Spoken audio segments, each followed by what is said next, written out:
Soldier Boy. Fuck. The world knows who I am. Why do I have to say it? That's ridiculous. I'll not be using that. Okay, welcome to Soldier Boy. So looking at some of the things we have to do to start the costume is it's just a lot of mostly weathering. As you can see, we have a lot of dirt right in the straps here, a lot of battle damage on the metal parts there on the middle of the chest and the top as well, and just a bunch of dirtying on the gauntlets and the gloves and the shield as well. So this really shouldn't be too big of a job. It should just be mostly repeated weathering of all the pieces of the costume. So we'll go ahead and get started. Start with the boots and go up from there.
So one thing that's rather particular about this costume is that it comes with a knife sheath, but not a knife, even though I think there's one listed in the photos for the costume.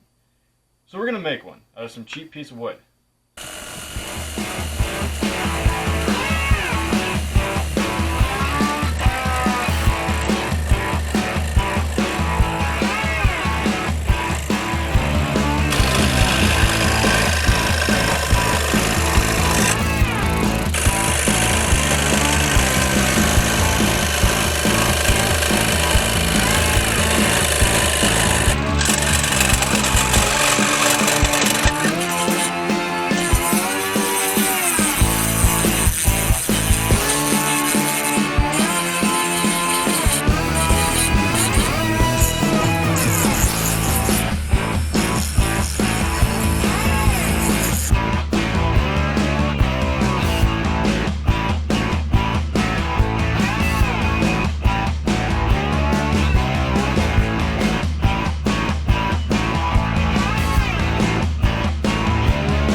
So let's take a look at a few things, starting off with the knife.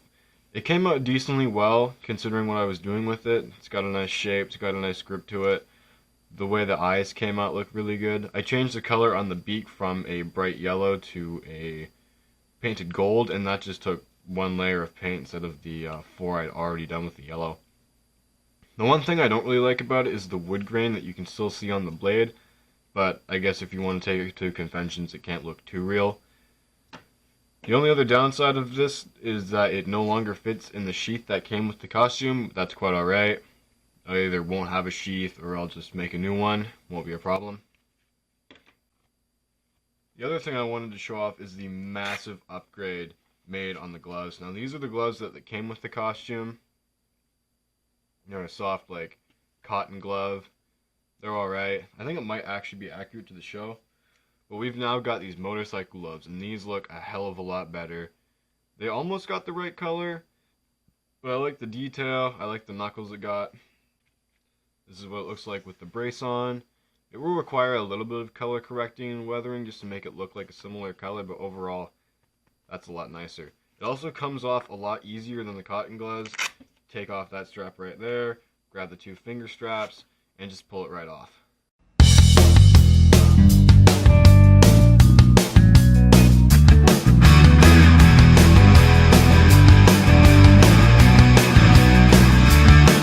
Okay, so let's take a look on how some of these pieces go together. First off is the chest vest. And the way that goes on, it goes over your head. And then these 2 snap buttons right here.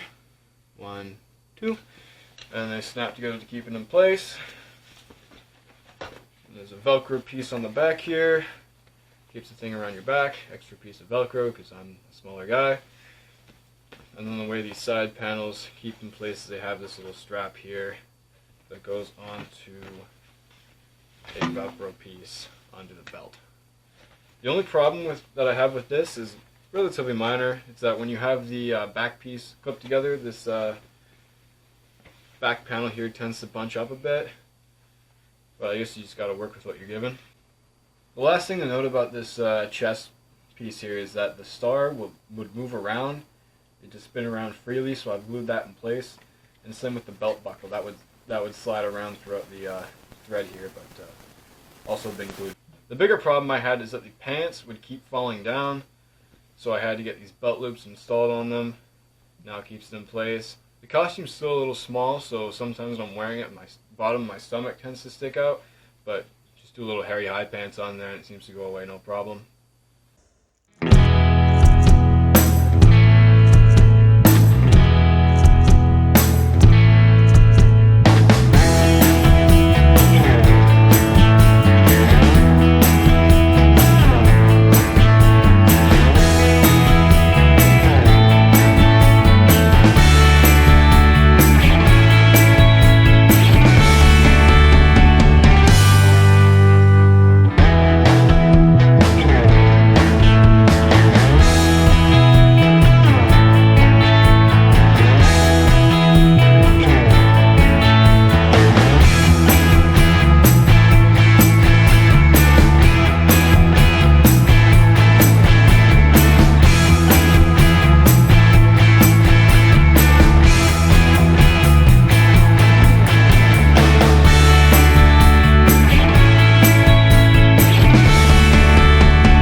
So this is it. This is what we're working with. It's not great. I've been working on it for like 2 months, and like this is what we're going with. It's not near as big as Jensen Ackles, but I'm not sure what I was expecting. We're gonna get the suit on, and we're gonna take some photos. We're gonna be ready for fireworks.